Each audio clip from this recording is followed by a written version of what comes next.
Hello, I can't believe that it's week 4 already of this collaboration. So this week is the last one. And this time I've decided to do a journal page. And I'm using the mop-up from last week. It's not very easy to show on the camera because obviously it's yellow and it's on white. But you can see the splatters. And if you remember from last week, if you watched, I made the tag and I stood this at the back so that when I was splatting the colour onto the tag, any excess hit the book. And I've also wiped off my fan brush on here that had some of the pearl metallic paint on as well. Now, for some reason, I seem to have an obsession with doing my pages in landscape, as you can see. And I'm possibly going to continue that trend today. Now, to start off, I am using a copy of a page from the Diary of an Edwardian Lady. I have photocopied the page onto tissue paper. I'm very lucky that our printer does printing, copying, and it's A3 size as well. And it also does faxing. Who faxes these days? I don't know. But so I've just done the same as I did with the Astra, the unicorn, so I could put it onto the canvas. If you didn't see that video, it would be lovely if you'd go back and take a look. But basically what I did, this is the page from the Country Flowers of a Victorian Lady. I'm trying to remember the two names of the books. Yeah, so this is from that book. All I've done is tape a piece of tissue paper onto a scrap piece of card and sent it through the printer as normal, just copied it and out it pops. So I'm going to start with this one from the Edwardian Lady, and as I did with the digital image of Astra, I am going to wet around the image so I can just tear it. But what I do want to do is I also want to save these pieces here, but in this case I don't want to use the bird, but I could use him on something else, so I don't want to tear him if I can possibly help it.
I will admit to getting a little carried away and doing this bit off camera.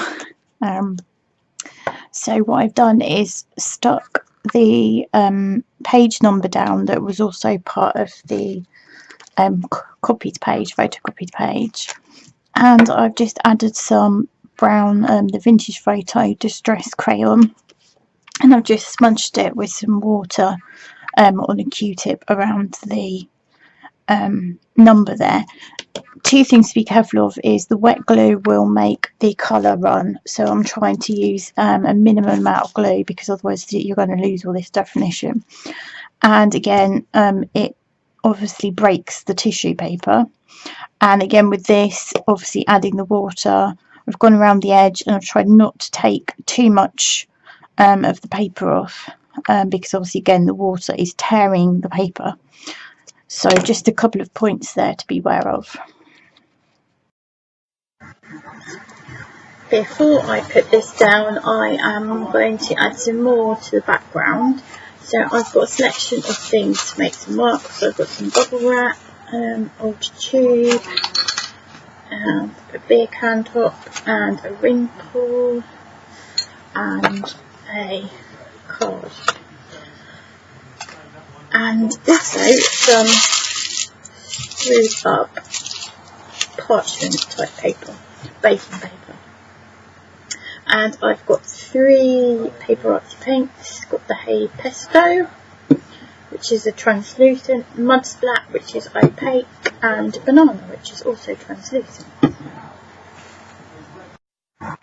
Right, first of all I'm going to use the Hay Pesto paper artsy paint, and I'm going to use this old, it's not really a credit card, it came with a letter to cover our pipes at home, but since my husband worked in the water industry for about 25 to 30 years, I don't really struggle with pipe work.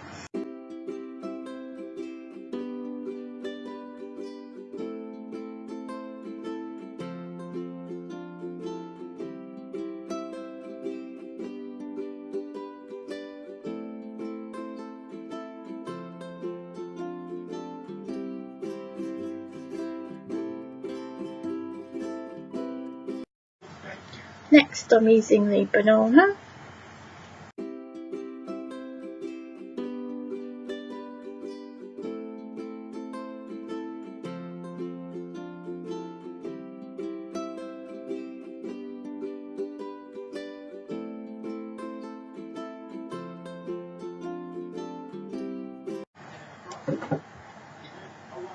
So that's now dry. And I think next I'm going to go with the Mud Splat.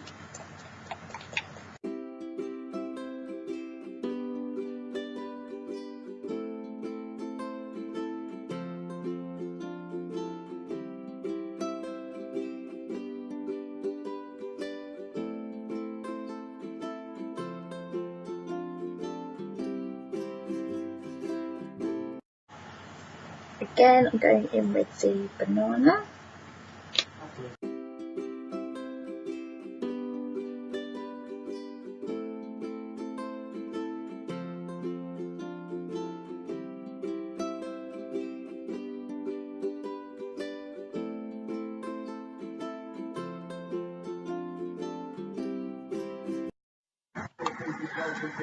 Next, I'm going to use this stencil by Curie from Paper Artsy.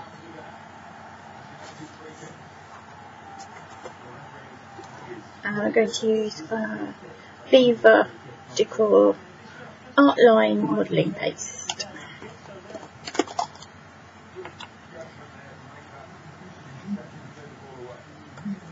And I don't want too much. And I'm going to add some of the Hay Pesto.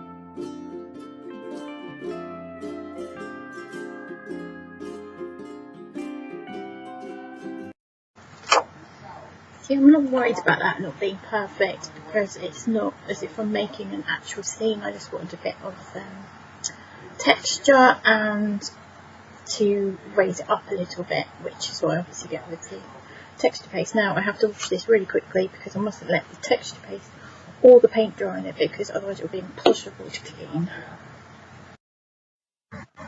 Next I'm taking some walnut stain distress oxide and my scrunched up piece of baking paper.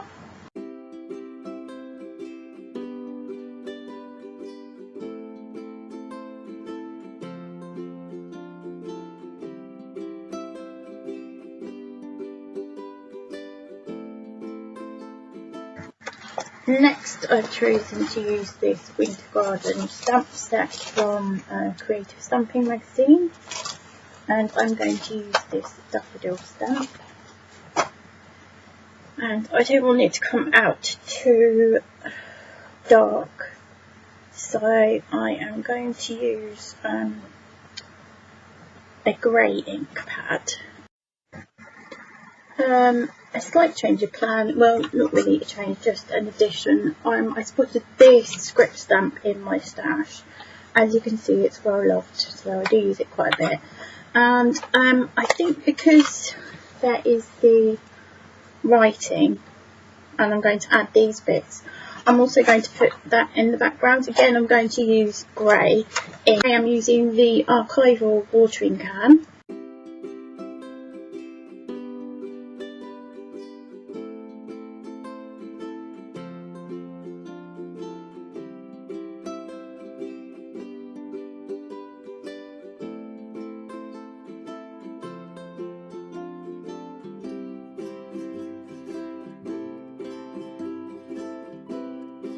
Doing to avoid the colour smearing is to put the glue on my mat and then just add it around the edge of the piece of paper.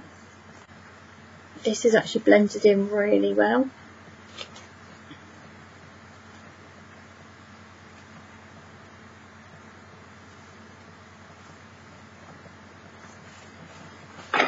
So I'm just going to add all those pieces. I'm going to take the Vintage Photo Distress ink, not distress ink, distress crayon, and just as I did around the number 30 from the book page number, I'm going to do that around the other bits on here as well.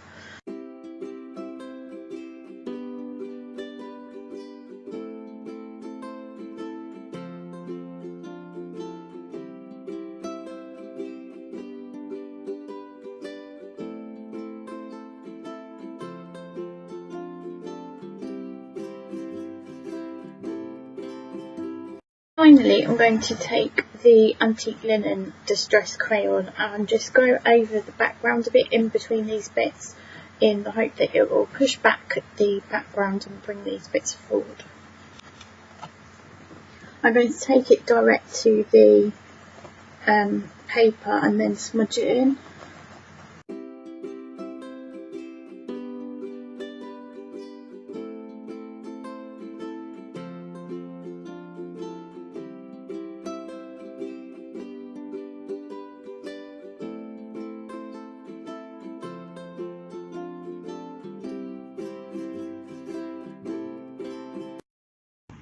The last thing is just to sign and date it.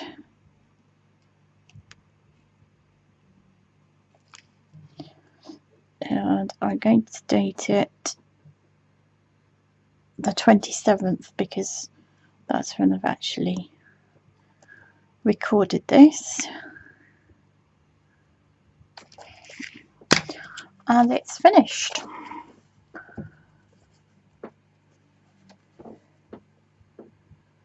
So I've got the daffodils down there. Daffodil is come up to town in her yellow petticoat and her green gowns.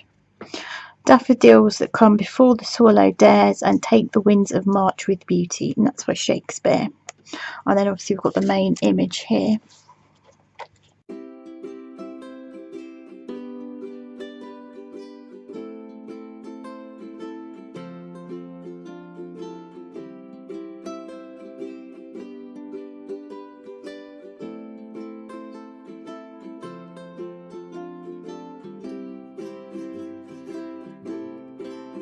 You will have noticed that I actually did a little bit of extra work on it, so I added some Versamark ink, which is like a glue pad ink, then I sprinkled it with the Seth Apter texture, baked texture embossing powder, the vintage beeswax, so it's giving it that old shiny look.